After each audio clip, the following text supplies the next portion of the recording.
It starts out as something that you've trained for all your life, trying to make a difference. The cool thing is, as an A-10 pilot, on times when the stars align and you're up on that mission where you get to make a difference, you get to see the reward.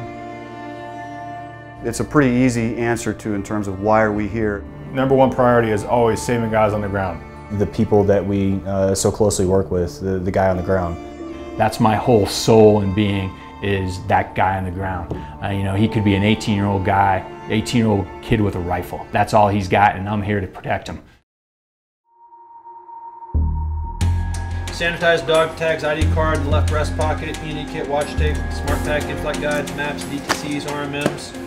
Let's see, visor, piddle packs, water, snacks, seat cushion if you guys want to take that. Cell phones, you got one? Do you have yours? Okay, signed out? Yep. One random Friday, spring of '03, so right after the Iraqi invasion, 3 guys in flight suits walked into the bar on campus and started talking about flying. And I was a year away from graduating, not really knowing what I wanted to do in life, and this guy started talking about flying fighters and being a fighter pilot, being in the Air Force, and how awesome it was. And it kind of hit a nerve with me, if you will. Good jet.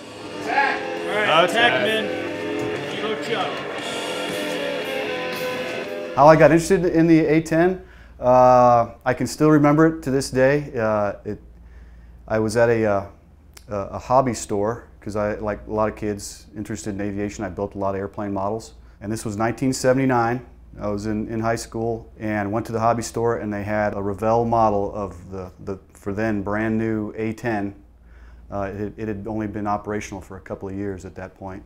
And I just saw it, and I can still remember to this day looking at the wall of models and just trying to pick what I was going to build next. And I saw the box and the picture, and I was like, what in the world is that?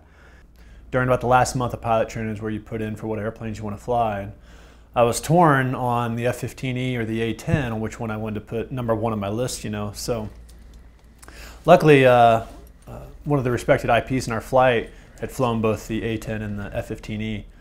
And all he said to me was, Mitchell, what patch do I wear on my shoulder on Fridays? And the patch he always had on was the A-10. So I ended up putting the A-10 as number 1, and I loved the mission, the thought of the mission at the time, and now looking back on it, I clearly made the best choice of my life on picking to go to the A-10, and then of course I was blessed and fortunate to get picked up by the Air Force to go fly the A-10, so that's how I am right here.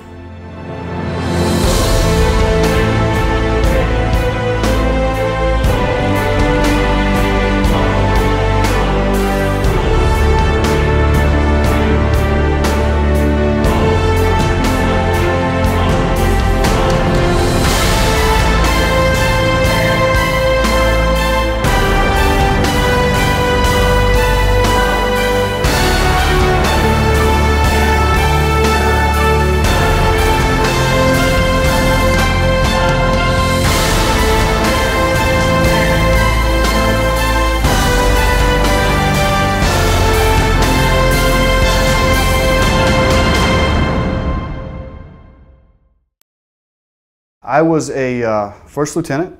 I was 26 years old when Desert Storm kicked off.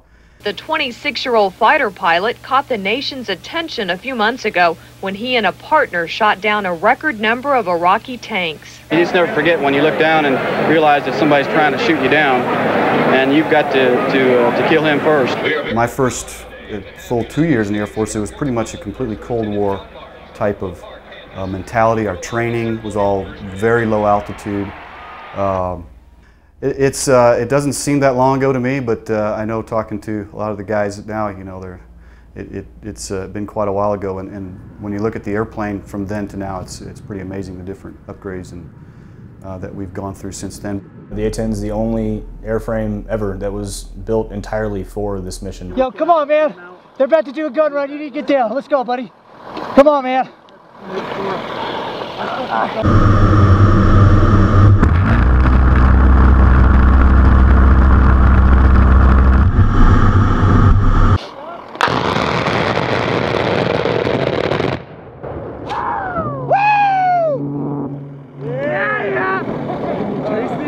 10 saving the day again, baby.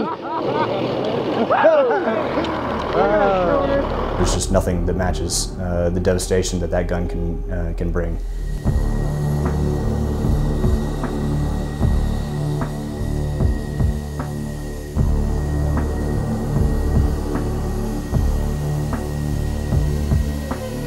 6-4 clear hot. 30 mil inbound!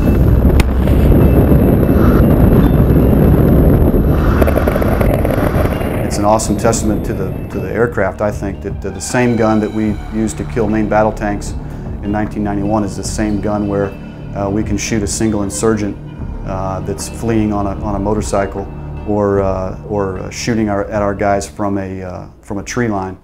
Point is, you know, the A-10 was built for ground combat, okay? Ground combat has, we had the old linear battlefield type where we're gonna go fight a bunch of tanks going low at 100 feet, and then we've morphed into a medium altitude precision strike platform because the airplane has been updated and modified to be able to do that.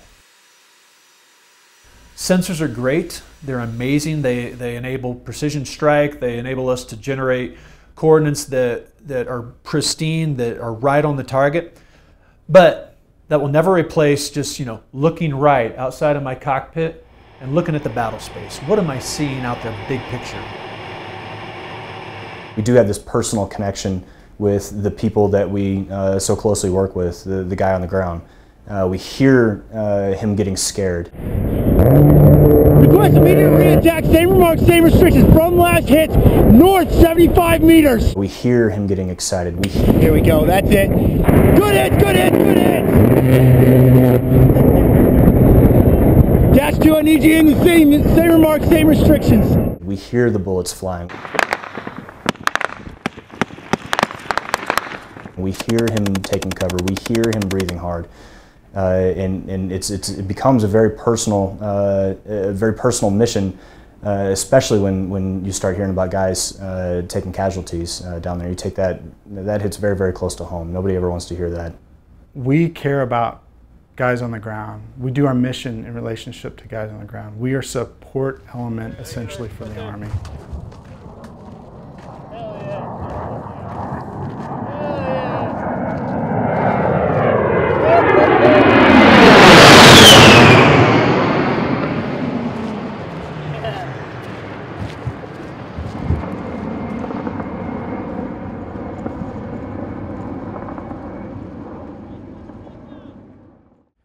We care about the guy on the ground. I'm not saying air interdiction mission isn't caring about the guy on the ground, but it's not tangible. You can't really grab the benefits of it right then. You're going to wait a certain amount of time to see its effects. Air to air, how's that about the guy on the ground? Well, you're building air superiority, air supremacy, correct. But is the guy on the ground going to see it, get the tangible benefits of it? No. Close air support is about the guy on the ground. Combat search and rescue is about the guy on the ground. We're joint. We're a joint airframe and an air force, and that's what makes us different.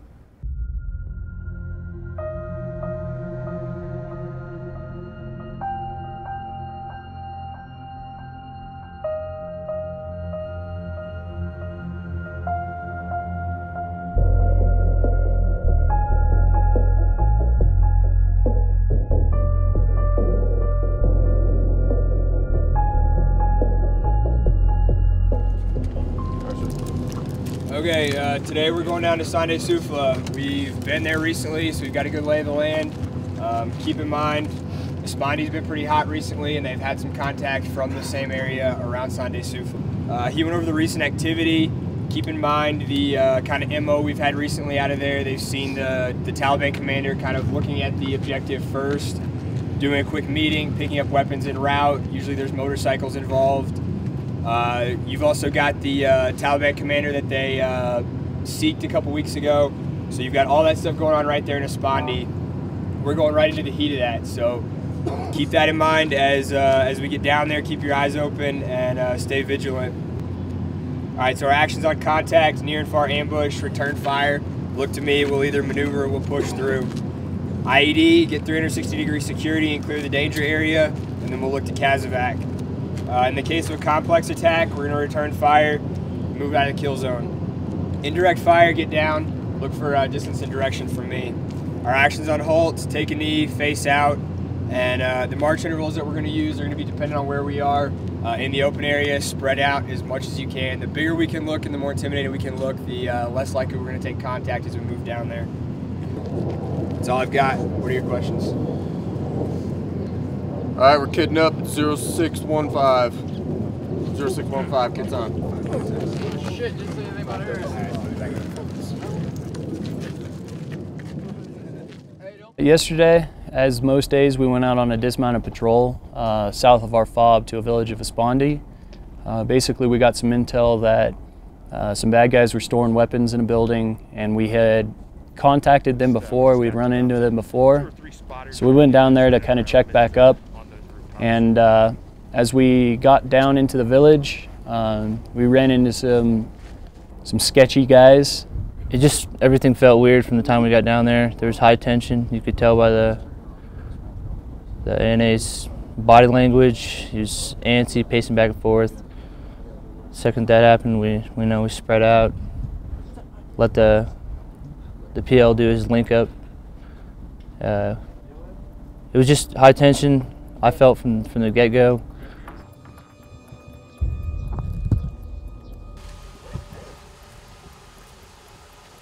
Hey, let's go. Go push.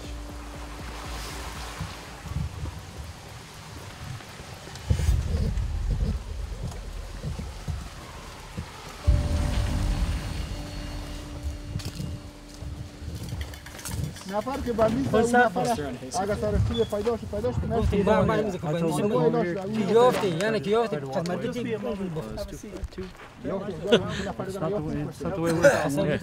کاش کم خود شاورد من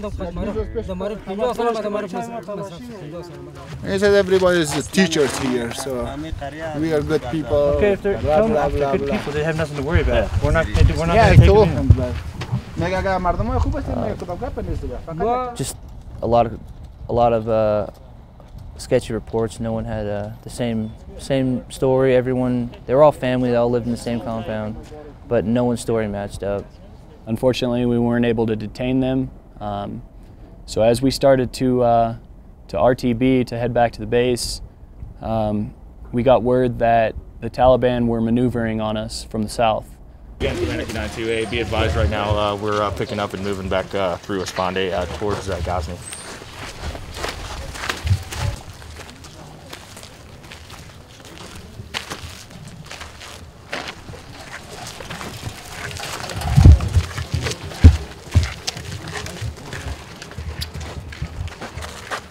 Mutant Anarchy, go.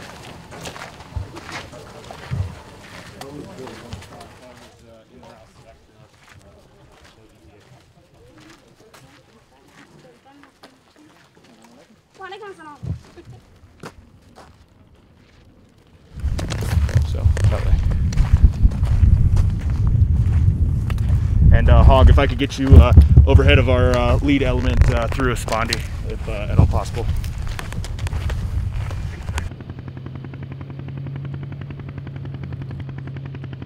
As we were headed back to the base, we had to cross about 2 kilometers of open desert. We were definitely in a huge open danger area. We got about 500 meters outside of the village and started taking some pretty accurate fire.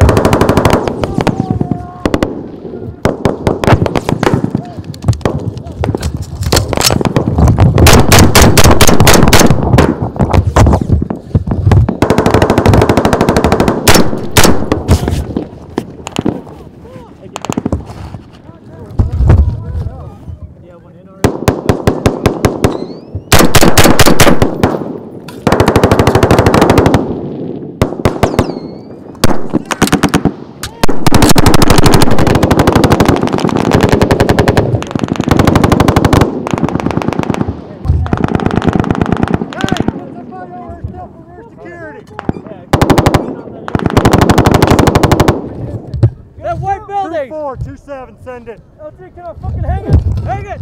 Hang it! I hanged it. Hey, shoot it! You ready to fire? Shoot it!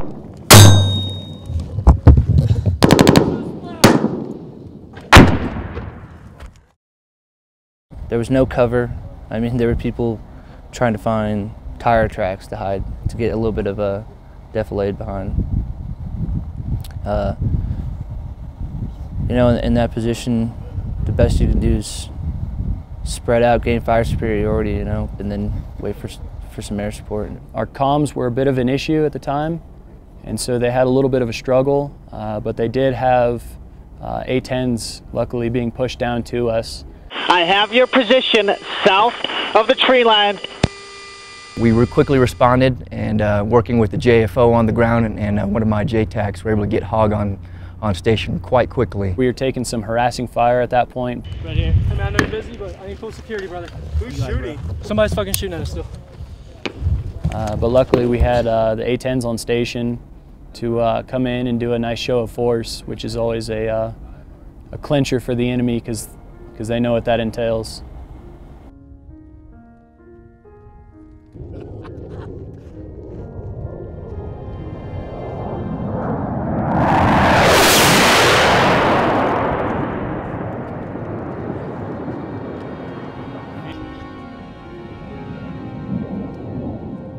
The A-10 has proven itself time and again as being really a nightmare to the enemy. Just its mere presence alone is enough to keep the enemy at bay. And in that situation right there, again, just bringing those guys in quick and fast was enough to push the enemy away from our forces. The ground troops that I work with, when they think close air support, they think A-10s. And I think the reason for that is they almost share the same mentality. If you were to say that there's a grunt in the sky, it'd be a Hog pilot.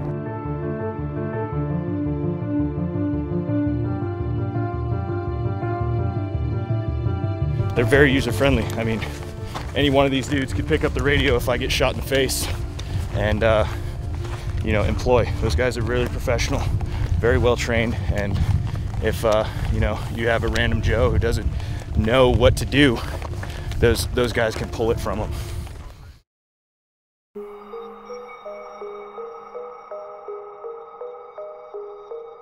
To win a war, you need boots on the ground, and to have boots on the ground, you need support, and you need the right kind of support to have boots on the ground, and it's the A-10, honestly. Even sometimes just a sound, or just telling the ground commander, hey, A-10's on its way, or we have aircraft supporting that we hear in 5 mics, and you ask what it is, you say, hey, we got an A-10 coming on. Yeah, it picks them up a little bit. That sound is so distinguishable.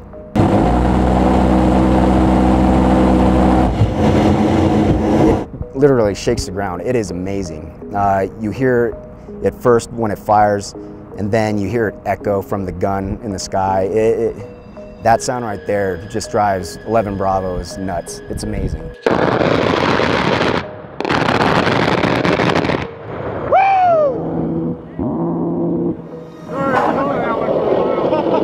Hey, thanks, sir. I just shit my pants. Oh, yeah. Woo! It's that sound of corny like freedom, but it really is. It's the sound of don't mess with me. It scares off everyone and shows you you're in good hands.